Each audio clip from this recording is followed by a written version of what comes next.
આજે આપણે ગવારનું શાક બનાવીશું. ગવાર મેં ધોઈ અને સમારેલો છે. ચલો સામગ્રી જોઈ લઈએ. ગવાર સમારેલો, મરચું, હળદર, ધાણા જીરું, રઈ, જીરું, લસણ કટ કરેલું, અજમો, હિંગ, મીઠું, તેલ અને અડધી ચમચી ખાંડ લઈશું આપણે. ચલો હવે બનાવવાનું ચાલુ કરીએ. ગેસ ચાલુ કર્યો, કઢાઈ મૂકી છે. હવે તેલ નાખીશું અંદર. ગવારના શાકમાં ચડિયાતું તેલ હોય તો શાક સારું થાય છે, એટલે હું 6 ડોકલી તેલ નાખું.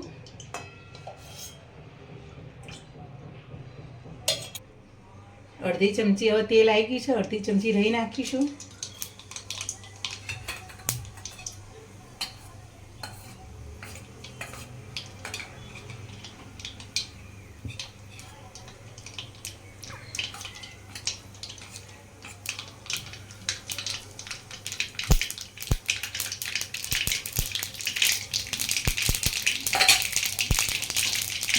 કટ કરેલું લસણ નાખીશું.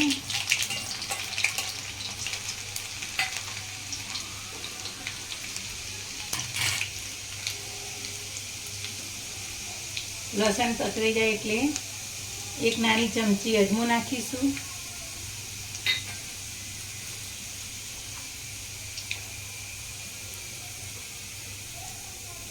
હવે લસણ અને અજમો સરસ શેકાઈ ગયું છે. હવે ચપટી હિંગ નાખીશું.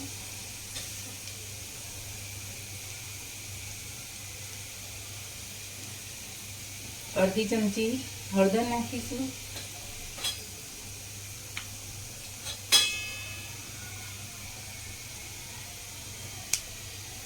અડધી ચમચી મરચું નાખીને તરત જ ગવાર નાખી દેવાનું.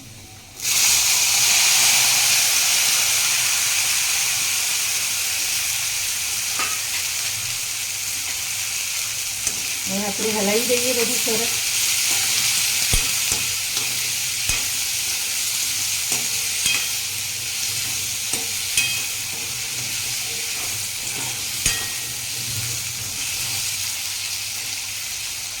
હવે મસાલો કરી દઈએ.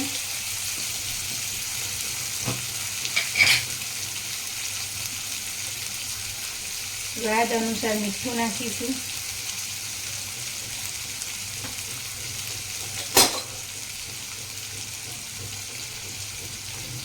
થોડી હળદર આપણે નાખી છે, થોડી ચપટી હળદર નાખીશું. 1 ચમચી જેટલું મરચું નાખીશું. 2 ચમચી નાની ધાણા જીરું નાખીશું. હવે આ બધું થોડી વાર 5 મિનિટ મસાલો ચડવા દઈશું. હવે તે નાખી 5 મિનિટ થઈ ગઈ. હવે આપણે મસાલો જોઈ લઈએ અને પછી હલાવી દઈએ. હવે મસાલો આપણો સરસ ચડી ગયો છે. હવે જોઈ લઈએ શાકમાં અને આવી રીતે હલાવી દઈએ.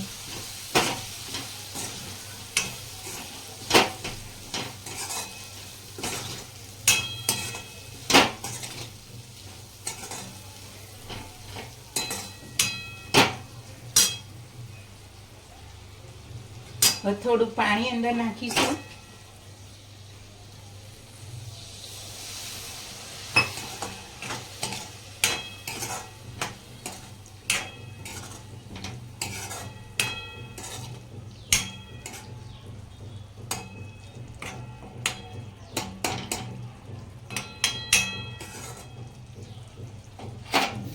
ખાંડ આટલી 4 દાણા જ નાખવાની છે.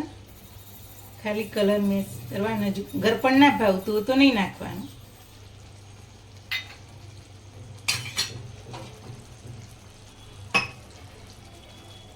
હવે 10-1 મિનિટ થવા દઈશું. શાકમાં ઢાંકી દઈશું. હવે આપણે શાક જોઈ લઈએ. જો સરસ શાક થઈ ગયું છે. તેલ છૂટું પડી ગયું છે. જોઈ લો. જો આમાં ચમચાથી આપણે કરીશું કટ સહેલાઈથી થઈ જશે. સરસ શાક ચડેલું છે. હવે ગેસ બંધ કરી દઈએ.